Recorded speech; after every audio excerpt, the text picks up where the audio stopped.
जिसके कारण वो दूसरे कबीलों के साथ मिलने लगे और अपने हथियार उन्हें ताज़ा मांस के बदले एक्सचेंज करने लगे। हाँ, यहाँ एक्सचेंज ऑफर चल रहा है जिसे हम बार्टरिंग सिस्टम कहते हैं। मान लो जब यूएस और इंडिया जब आपस में ट्रेड करेंगे तो किस में ट्रेड होगा। तो 1947 में जब $1 1 रुपये के बराबर था तो आज की डेट $1 बराबर है 84 रुपये के।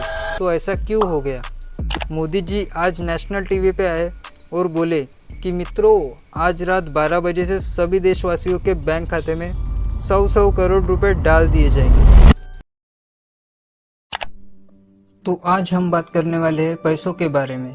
पैसा ये हमारे जीवन में इतना ज़रूरी बन चुका है जितना ज़रूरी हमारे लिए हवा, पानी और खाना है, जो आज हर इंसान इसे पाने में लगा पड़ा है। कभी आपने सोचा तो होगा ये ऐसी क्या सिचुएशन बनी कि पेड़ की छाल से बना हुआ नोट का टुकड़ा, इसके लिए लोग दुकानों में, ऑफिसेस में जाके 8-8, 10-10 घंटे काम करने लगे। इन सारी चीज़ों का जवाब सिर्फ एक ही चीज़ में है कि ये पैसा है क्या और इसका इवोल्यूशन कैसे हुआ। ये क्या है, ये क्यों और कैसे आया और आखिर इसका जन्म कैसे हुआ। इन सभी सवालों का जवाब आज आपको इस वीडियो में मिलेगा। और जो लोग ये कहते हैं कि पैसा सब कुछ नहीं है, पैसों से खुशियाँ नहीं खरीदी जा सकती, वो एक बार ये देखिए। ये है अमीर लोग और अब सड़कों पे जिंदगी बिताने वाले लोग। कुछ फर्क दिख रहा है? यही है पैसों की ताकत। जिंदगी बिना पैसों के जीना लगभग नामुमकिन है।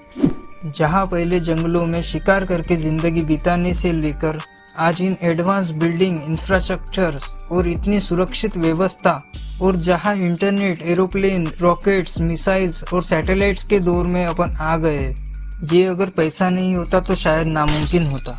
तो चलिए जानते हैं पैसा है क्या, क्यों है पैसे, इसकी हिस्ट्री क्या है, पैसा कैसे जन्मा।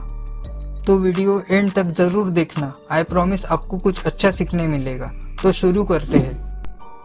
तो बात है 15,000 BC के टाइम की, जब हमारे पूर्वज जो जंगलों में छोटे छोटे कबीले बनाकर रहा करते थे और शिकार करके अपने कबीले वालों का पेट भरा करते थे, और जहां सिर्फ एक मोटिव होता था, खुद को जिंदा रखना।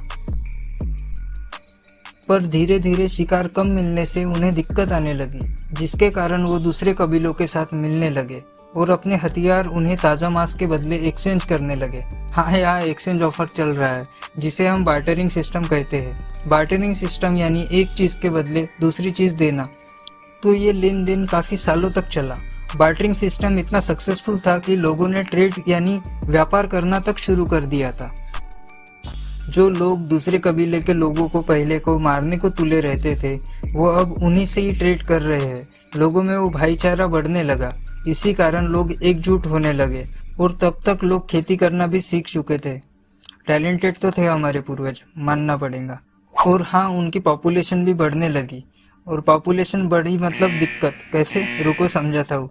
देखो, ज़्यादा पॉपुलेशन यानी ज़्यादा ट्रेड, और ज़्यादा ट्रेड यानी ज़्यादा आदान प्रदान। और अब लोगों को याद रखने में मुश्किल हो रही थी। नहीं, वो बादाम खाना कम नहीं किए, बल्कि ज़्यादा आदान प्रदान करने की वजह से किसे क्या देना है और किससे क्या लेना है, ये याद रखने में मुश्किल हो गई थी। तो इस मुश्किल से निपटने के लिए उन्होंने क्ले, मिट्टी या पत्थर पर लिखना शुरू कर दिया था। ऐसा जन्म हुआ अकाउंटिंग का। Necessity is the mother of invention, यानी आवश्यकता ही आविष्कार की जननी होती है। पर इसमें अब एक बड़ी समस्या थी। आपको दिखी? चलो मैं बताता हूँ। तो कई बार आदान प्रदान करते समय एक इंसान को तो उसकी जरूरत की चीज मिल जाती थी, पर दूसरे को वो चीज नहीं चाहिए जो अगला उसे दे रहा है। तो इससे ट्रेड कैंसिल हो जाता था। तो ऐसी समस्या बार्टरिंग सिस्टम में थी। तो इस समस्या से छुटकारा पाने के लिए अब इंसान ऐसी चीजों से ट्रेड करना शुरू कर दिया जो हर किसी के काम आए। चीजें जैसे गेहूं, चावल, पालतू जानवर जैसे गाय, भैंस, गधा, हथियार जैसे चाकू, तलवार, कुल्हाड़ी, और इंसानों को भी ट्रेड करने लगे। अब आप बोलोगे कि बाकी सब तो ठीक है, पर इंसानों को क्यों ट्रेड करते थे? तो उस समय दास और गुलाम की तरह इंसानों का इस्तेमाल किया जाता था, और ऐसे जन्म हुआ कमोडिटी मनी का। लेकिन कमोडिटी मनी में लोगों ने देखा कि कई बार ट्रेड करते समय एक इंसान अपनी चीज को सामने वाले की चीज से ज्यादा महंगी बताने लगा। तो यहाँ लोगों को एक ऐसा कुछ चाहिए था जो सारी कमोडिटी मनी की वैल्यू डिसाइड कर सके और जिसकी वैल्यू हो और जो लंबे समय तक खराब ना हो। तो समय था 1600 बीसी का, जब प्राचीन ग्रीस सिविलाइजेशन में और चाइना में मेटालिक मनी की शुरुआत हुई, जहां प्राचीन ग्रीस के लोग सोने और चांदी को मिक्स करके सिक्के बनाने लगे और चाइना में पीतल और तांबे के सिक्कों का इस्तेमाल होता था। और फिर क्या, मेटालिक मनी आग की तरह पूरी दुनिया भर में फैल गई। सब लोग कमोडिटी मनी से मेटालिक मनी की तरफ आ गए।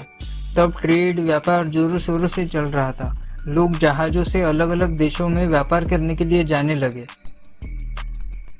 लेकिन एक टाइम पे गोल्ड के सिक्के लेकर ट्रैवल करना, मिलावट का ध्यान रखना और उसकी सिक्योरिटीज मेंटेन करना काफी ज्यादा इनकन्वीनियंट था। फिर गवर्नमेंट ने एक ऑप्शन दिया, आपको अपना गोल्ड कैरी करने की अब जरूरत नहीं, आप गवर्नमेंट को जाके गोल्ड डिपॉजिट करिए, उसकी सारी सिक्योरिटीज गवर्नमेंट टेक केयर करेगा और उसके बदले आपको रिसीट मिलेगी। रिसीट को कोई कोई प्रॉमिसरी नोट भी कहता है और उस रिसीट के बेस पे आप ट्रेड कर सकते हैं। आपको गोल्ड ले लेके घूमने की जरूरत नहीं है। फिर आगे चल के यही रिसीट थी जो पेपर मनी में कन्वर्ट हो गई। असल में इस पेपर मनी की अपनी कोई वैल्यू नहीं है, ये सिर्फ एक कागज का टुकड़ा है। लेकिन इस कागज के टुकड़े की वैल्यू तब बढ़ जाती है जब गवर्नमेंट आपको भरोसा देती है कि इसको लेके आप इंडिया में कहीं भी जाओगे, जितना अमाउंट इस पर लिखा हुआ है आपको उतनी वैल्यू मिलेगी। नॉर्मल कागज और करेंसी में यही फर्क होता है कि करेंसी में गवर्नर ऑफ इंडिया ये साइन करके वचन देता है कि मैं धारक को इतने पैसे देने का वचन देता हूँ और इस वचन की वैल्यू इतनी होती है कि इस पर हर कोई ट्रस्ट करता है। जब डिमोनेटाइजेशन हुआ था तब गवर्नमेंट ने 500, 1000 और बाद में 2000 की नोटों से अपना वचन वापस ले लिया था। और जैसे ही अपना वचन वापस लिया था तो ये 500, 1000 और 2000 के नोट कागज बन गए थे। यहाँ पर एक कहावत फिट बैठ रही है, necessity is the mother of invention, यानी आवश्यकता ही आविष्कार की जननी होती है। जब इंसान को जीवन में तकलीफ होती है तो नए नए इन्वेंशन किए जाते हैं, जैसे गर्मी हुई तो फैन बनाया, जल्दी जाना है तो गाड़ी बनाई, वगैरह वगैरह। तो आज के टाइम $1 84 रुपए के बराबर है। पर ये बैठ के डिसाइड कौन करता है कि कौन सी करेंसी की वैल्यू क्या होगी? क्यों $1 1 रुपए के बराबर नहीं? और ऐसा क्या हुआ कि यूएस डॉलर को ग्लोबल करेंसी के रूप में स्वीकार कर लिया गया और सभी देश इसे क्यों मान रहे हैं?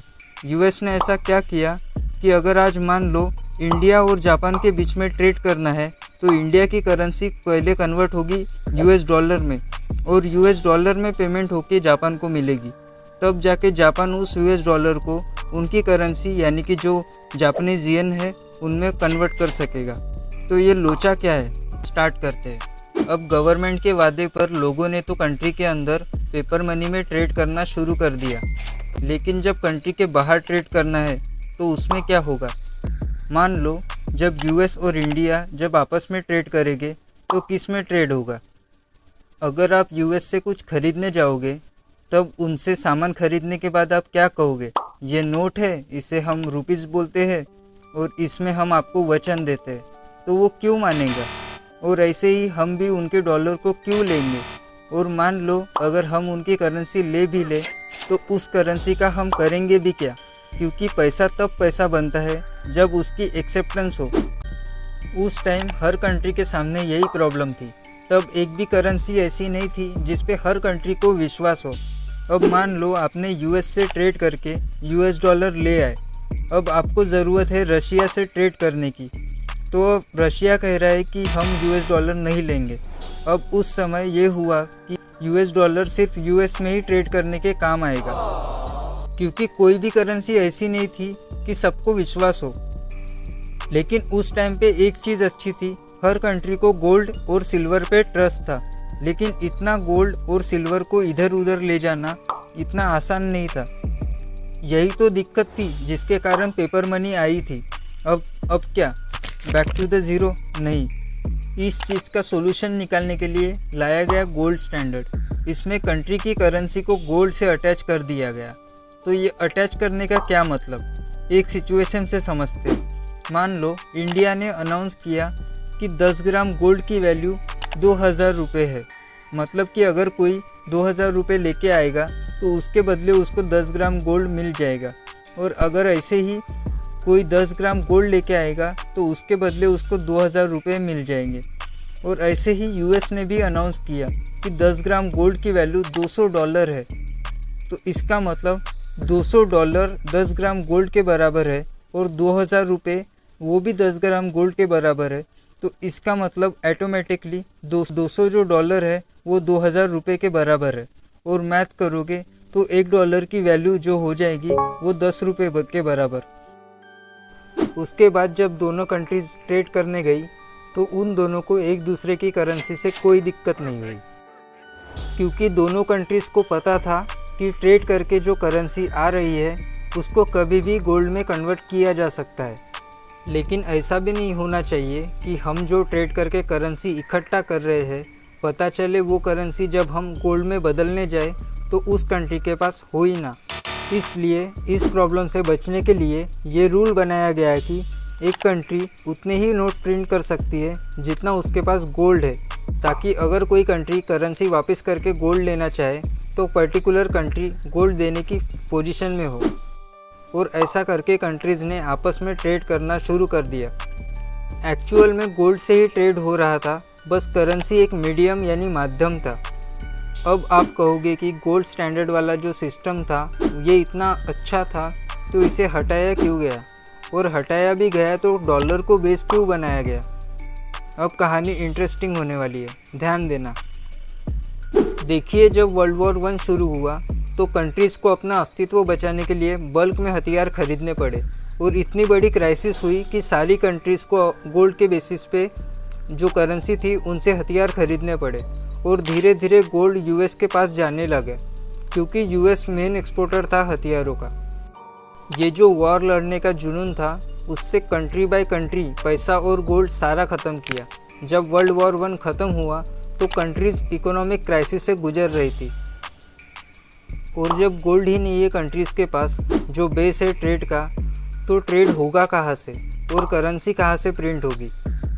इस टाइम तक मैक्सिमम गोल्ड यूएस के पास पहुंच गया था, लेकिन धीरे धीरे फिर भी कंट्रीज़ अपनी कैपेसिटी में ट्राई कर रही थी अपनी इकोनॉमी को संभालने की। तब तक फिर से वर्ल्ड वॉर 2 शुरू हो जाती है। ये हिस्ट्री की सबसे एक्सपेंसिव वॉर थी। इस बार कंट्रीज़ लिटरली कर्जे में डूब चुकी थी, और यूएस ने इस टाइम हथियारों को जमकर एक्सपोर्ट किया। यूएस का गोल्ड रिजर्व आसमान छू रहा था, और दुनिया का 80% गोल्ड यूएस के पास था। वही दूसरी तरफ बाकी कंट्रीज़ कर्जे में थी। ऐसे केसेस में गोल्ड स्टैंडर्ड यानी कि गोल्ड को करेंसी से लिंक करके जो ट्रेड होता था वो पॉसिबल नहीं हो पा रहा था, क्योंकि कंट्रीज़ गोल्ड के बिहाफ पे नोट छाप के ट्रेड कर रही थी। और जब गोल्ड ही नहीं है तो ट्रेड कहाँ से हो पाएगा, और जब ट्रेड ही नहीं होगा तो कमाई कैसे होगी एक कंट्री की। इसको लेके कंट्रीज़ मीटिंग करती है 1944 में, जिसे ब्रेटन वुड कॉन्फ्रेंस कहते हैं। इस मीटिंग में 2 ऑर्गेनाइजेशन बनाई जाती है, जो कि IMF और IBRD थी।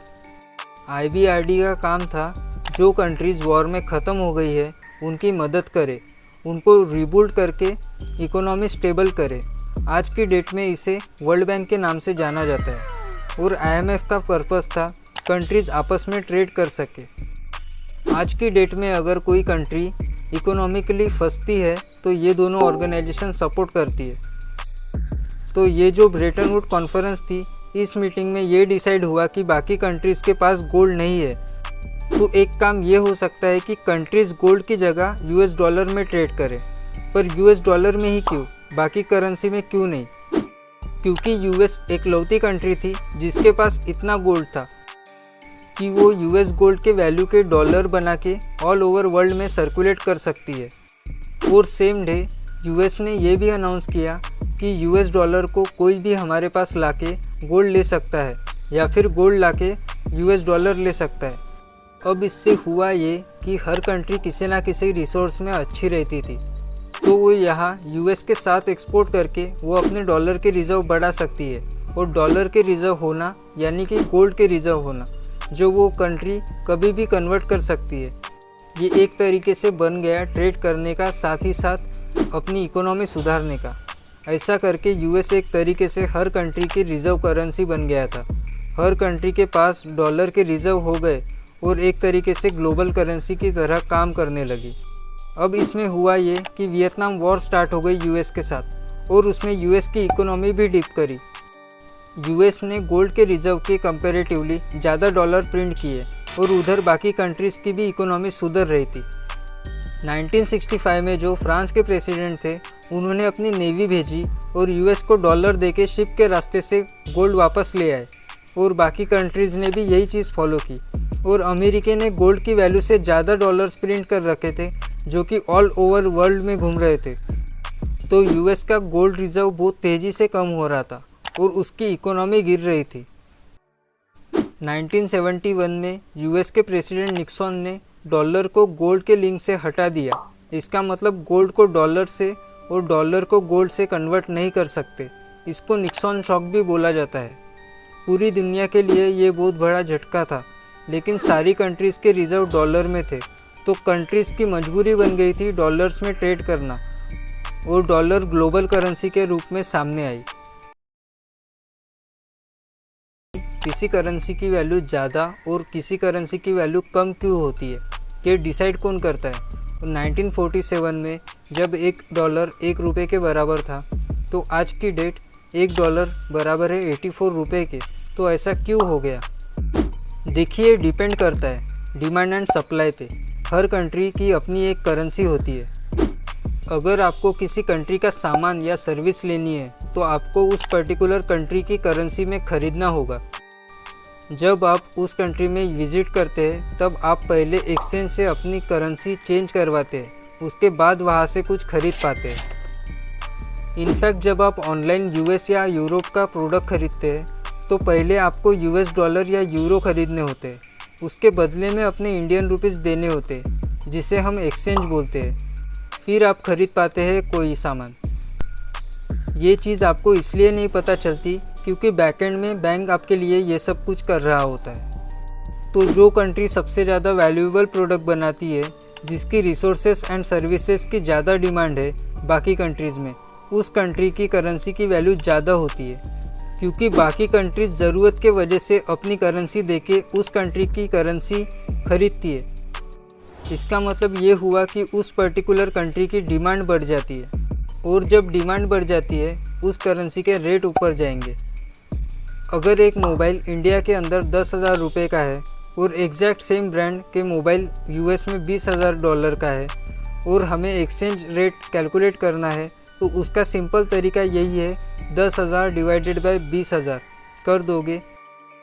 और इन एक्सचेंज के भी टाइप होते हैं और ये जो मैंने मोबाइल वाला एग्जांपल बताया इसे कहते हैं फ्लोटिंग एक्सचेंज, जहाँ डिमांड एंड सप्लाई के बेसिस पे रेट चेंज होते हैं। ये जो एक्सचेंज है यही मेजॉरिटी दुनिया में है। दूसरा होता है फिक्स एक्सचेंज। कुछ कंट्रीज़ आपस में ही एक्सचेंज रेट फिक्स कर लेती है, डिमांड एंड सप्लाई से इसका कोई लेना देना नहीं है। जैसे सऊदी और यूएस के बीच में फिक्स रहता है, $1 बराबर रहता है 3.75 सऊदी रियाल के बराबर।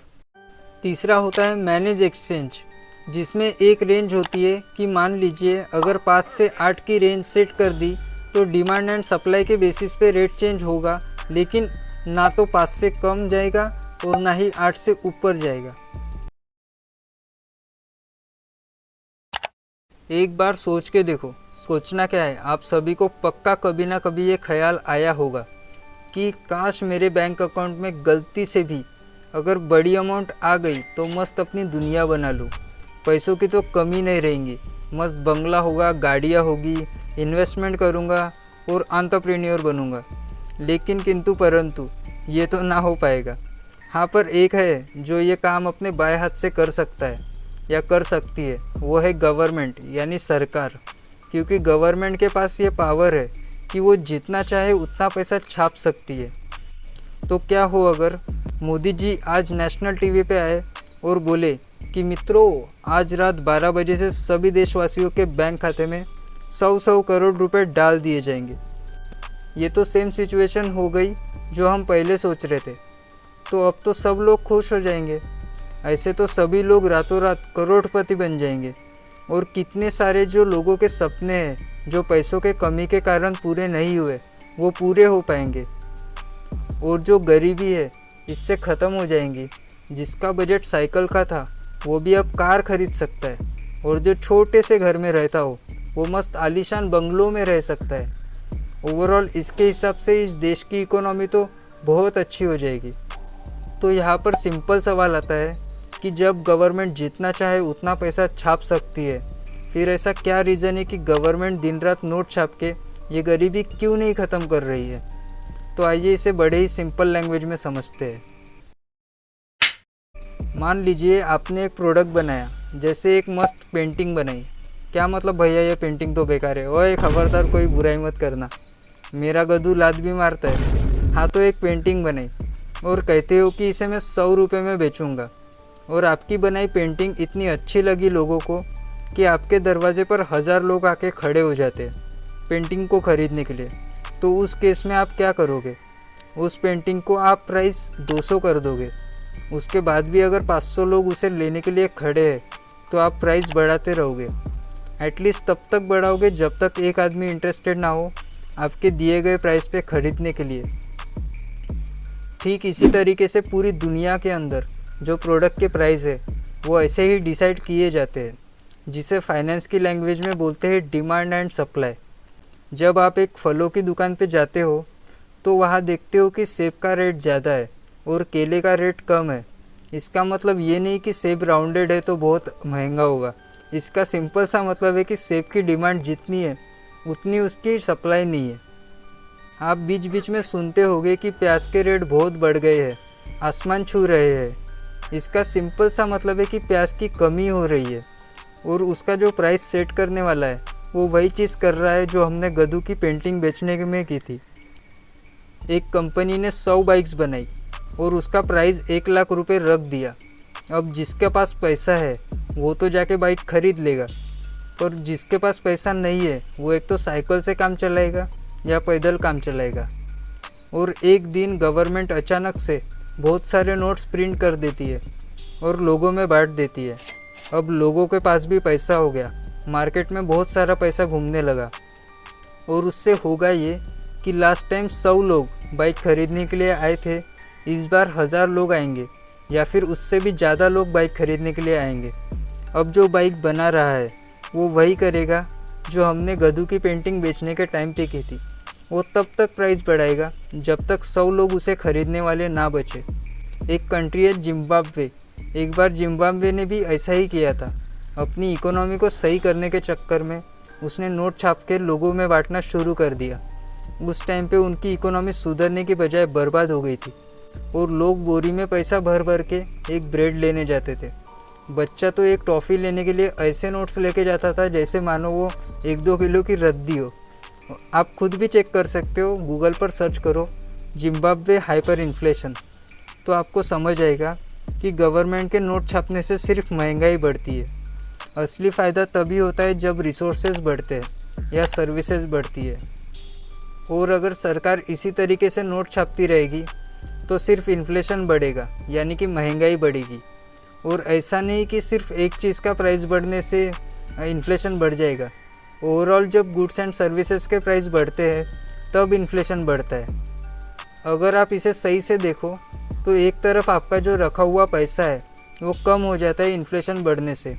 इन्फ्लेशन अगर 5% है तो इसका मतलब ये हुआ कि आज जो चीज़ आपको 1000 रुपये में मिल रही है वो हो सकता है पहले 950 की हो। और कुछ कंपनीज सेम प्राइस रख के क्वांटिटी कम कर देती है। ये आपको बिस्किट के पैकेट में ज़्यादा समझ आएगा। अगर आप हिस्टोरिक डेटा उठा के देखोगे तो आपको क्लियर पिक्चर मिलती है कि किस तरीके से साल दर साल महंगाई ने लोगों की जेब खाली कर रखी है। और यही रीज़न है कि अलग अलग जगह लोग इन्वेस्ट करते हैं। और फाइनेंस में कहते हैं कि दुनिया की हर चीज़ डिमांड एंड सप्लाई पे आके रुक जाती है। तो यही वजह है कि गवर्नमेंट ऐसा नहीं करती। अगर आपको वीडियो अच्छी लगी तो एक लाइक कर दो और सब्सक्राइब करके इस चैनल को ग्रो करने में हेल्प करो। जय हिंद, वंदे मातरम।